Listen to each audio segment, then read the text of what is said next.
আপনাদেরকে স্বাগত জানাচ্ছি। আমি ফিরোজ তোহা। শুরুতেই সংবাদ শিরোনাম জানিয়ে দেব এই মুহূর্তে হাতে পাওয়া সর্বশেষ গুরুত্বপূর্ণ আপডেট বাংলা সংবাদ। শুরুতেই থাকছে ষড়যন্ত্র করে হাদিকে সরিয়ে দেওয়া হয়েছে জামায়াতের আমির। বাংলাদেশ জামায়াতে ইসলামীর আমির ডাক্তার শফিকুর রহমান বলেছেন, শরীফ ওসমান হাদির জনপ্রিয়তায় সম্ভবত কারো সহ্য হয়নি, সে কারণেই ষড়যন্ত্র করে হাদিকে সরিয়ে দেওয়া হয়েছে। তবে বিপ্লবীদের হত্যা করে তাদের চেতনাকে দমন করা যায় না, বরং তা আরও বিস্তৃত হয়। এবারে জানাবো তিন বাহিনীর প্রধানের সঙ্গে বৈঠকে সিইসি।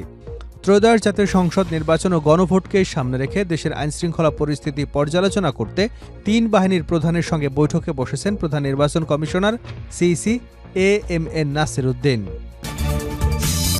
জানাবো বরিশালে সক্রিয় হয়ে উঠেছে নিষিদ্ধ আওয়ামী লীগ ও ছাত্রলীগ। বরিশালে একের পর এক কর্মসূচি পালন করছে কার্যক্রম নিষিদ্ধ আওয়ামী লীগ এবং ছাত্রলীগের নেতাকর্মীরা। এসব কর্মসূচি পালনের মাধ্যমে নিজেদের সক্রিয়তার জানান দিচ্ছে দলটি। এবারে জানাবো একটি চক্র ভাবছে নির্বাচন কমিশনে আগুন দিলে ভোট হবে না। বিএনপি চেয়ারপারসনের উপদেষ্টা ও বরিশাল সদর আসনের ধানের শীষ প্রতীকের প্রার্থী অ্যাডভোকেট মুজিবুর রহমান সারোয়ার বলেছেন, আমরা সংসদেও যাব, রাজপথেও থাকব। একটি চক্র ভাবছে নির্বাচন কমিশনে আগুন দিলে আর প্রার্থীদের গুলি করলে দেশে ভোট হবে না। এদিকে ইরানে নতুন হামলার বিষয়ে ট্রাম্পকে জানাবেন নেতানিয়াহু। ইরান তাদের ব্যালিস্টিক ক্ষেপণাস্ত্র কর্মসূচি উৎপাদন বাড়াচ্ছে, এ নিয়ে গভীর উদ্বেগ প্রকাশ করেছে ইসরায়েল। এই পরিস্থিতিতে ইরানে সম্ভাব্য নতুন সামরিক হামলার বিষয়টি যুক্তরাষ্ট্রের প্রেসিডেন্ট ডোনাল্ড ট্রাম্পকে অবহিত করবার পরিকল্পনা করছে ইসরায়েলের প্রধানমন্ত্রী বেঞ্জামিন নেতানিয়াহু। এবং সর্বশেষ জানাবো গাজার ধ্বংসস্তূপের নিচে একদিনেই মিলল 94 জনের দেহাবশেষ। ফিলিস্তিনের গাজা উপত্যকার প্রধান শহর গাজা সিটির বিভিন্ন এলাকায় ধ্বংস হয়ে যাওয়া ভবনের নিচ থেকে একদিনে 94 জনের দেহাবশেষ উদ্ধার করা হয়েছে।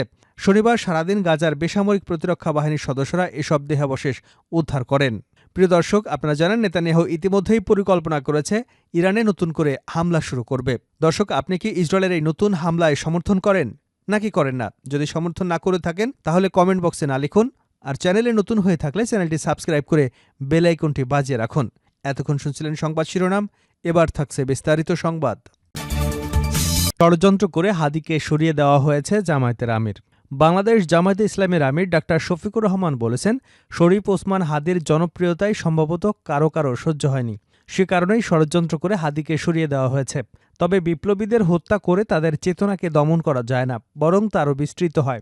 রোববার ফজর নামাজের পর শরীফ ওসমান হাদির কবর জিয়ারত শেষে তিনি একথা বলেন। ডাক্তার শফিকুর রহমান বলেন, 24শে জুলাইয়ের আপনজন ছিলেন শরীফ ওসমান হাদি। তিনি আজীবন ইনসাফ, স্বাধীনতা এবং সার্বভৌমত্বের কথা বলে গেছেন। হাদিরা নিজেদের সংস্কৃতির কথা বলতেন এবং কোটি তরুণদের হৃদয়ে দ্রোহের আগুন জ্বালিয়ে দিয়েছিলেন। তিনি আরও বলেন, সরকার যা করছে তাতে জনগণ এখনও সন্তুষ্ট নয়। হাদির খুনিদের আইনের আওতায় এনে শাস্তি নিশ্চিত করতে হবে। এ সময় আগামী ফেব্রুয়ারিতেই নির্বাচন অনুষ্ঠিত হবে বলে আশাবাদ ব্যক্ত করেন তিনি। তিন বাহিনীর প্রধানের সঙ্গে বৈঠকে সিইসি।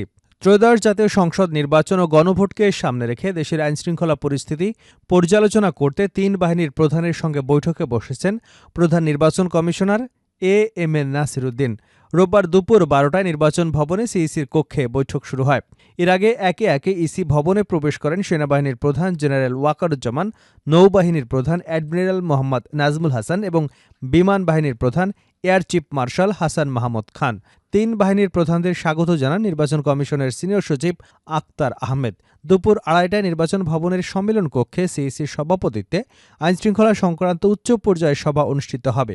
এতে 4 নির্বাচন কমিশনার, ইসি সচিব উপস্থিত থাকবেন। বৈঠকে নির্বাচনের আগে আইনশৃঙ্খলার পরিস্থিতি পর্যালোচনা, অবৈধ অস্ত্র উদ্ধার, সন্ত্রাসী কার্যক্রম দমন এবং যৌথ বাহিনীর আচরণ বিধিমালা অনুযায়ী নির্বাচনী পরিবেশ বজায় রাখার বিষয়গুলো নিয়ে আলোচনা হবে। বরিশালে সক্রিয় হয়ে উঠেছে নিষিদ্ধ আওয়ামী লীগ, ছাত্রলীগ। বরিশালে একের পর এক কর্মসূচি পালন করছে কার্যক্রম নিষিদ্ধ আওয়ামী লীগ এবং ছাত্রলীগের নেতাকর্মীরা। এসব কর্মসূচি পালনের মাধ্যমে নিজেদের সক্রিয়তার জানান দিচ্ছে দলটি। বরিশাল মেট্রোপলিটন পুলিশ নিষিদ্ধ আওয়ামী লীগ ও ছাত্রলীগের কর্মসূচি পালনের বিরুদ্ধে কঠোর অবস্থান ও প্রতিনিয়ত গ্রেপ্তার করলেও নিষিদ্ধ আওয়ামী লীগ ও ছাত্রলীগ তাদের কার্যক্রম চালিয়ে যাচ্ছে গোপনে। জানা গেছে, নিষিদ্ধ ঘোষিত ছাত্রলীগ সম্প্রতি নানা কৌশল অবলম্বন করে রাতের আঁধারে কর্মসূচি পালন করছে। মহান বিজয় দিবস উপলক্ষে গভীর রাতে বরিশাল নগরীর বেলস পার্কে শহীদ বেদিতে বঙ্গবন্ধু শেখ মুজিবুর রহমানের ছবি লাগানোর একটি ভিডিও পোস্ট করে বরিশাল জেলা ছাত্রলীগের সাংগঠনিক সম্পাদক রাজীব হোসেন খান। সেখানে ক্যাপশনে লেখা ছিল ১৬ ডিসেম্বর ২০২৫। মহান বিজয় দিবস উপলক্ষে বঙ্গবন্ধুর প্রতিকৃতিতে শ্রদ্ধা নিবেদন করেন বরিশাল মহানগর আওয়ামী লীগের কর্মীবৃন্দ। এই প্রতিকূল পরিস্থিতির মধ্যেও তোমরা যারা নিজ হাতে বঙ্গবন্ধুর প্রতিকৃতিতে শ্রদ্ধা নিবেদনের সাহসিকতা দেখিয়েছ, তাদের প্রতি বরিশাল আওয়ামী লীগের সকল নেতাকর্মীর কৃতজ্ঞ। ভিডিওতে দেখা যায় কয়েকজন যুবক মুখে মাস্ক পরে নগরীর ডাউন এলাকায় শহীদ বেদিতে বঙ্গবন্ধু শেখ মুজিবুর রহমানের ছবি লাগিয়ে ফুল দিয়ে শ্রদ্ধা নিবেদন করছে। পাশে এক যুবক নিষিদ্ধ ছাত্রলীগ নেতা রাজীব হোসেন খানের ছবি সম্বলিত একটি ব্যানার হাতে দাঁড়িয়ে আছে। ব্যানারে লেখা ছিল, বাংলাদেশ হয়েছে জোট, নৌকা ছাড়া হবে না ভোট। রাজীব হোসেন খানের আরেকটি পোস্টে দেখা যায় বঙ্গবন্ধু শেখ মুজিবুর রহমানের ছবির সামনে মুখে মাস্ক পরা কয়েকজন নারী ফুল দিয়ে শ্রদ্ধা নিবেদন করছে। ফুলের উপরে লেখা ১৬ ডিসেম্বর মহান বিজয় দিবস, মহানগর মহিলা আওয়ামী লীগ বরিশাল। একটি চক্র ভাবছে নির্বাচন কমিশনে আগুন দিলে ভোট হবে না সারোয়ার।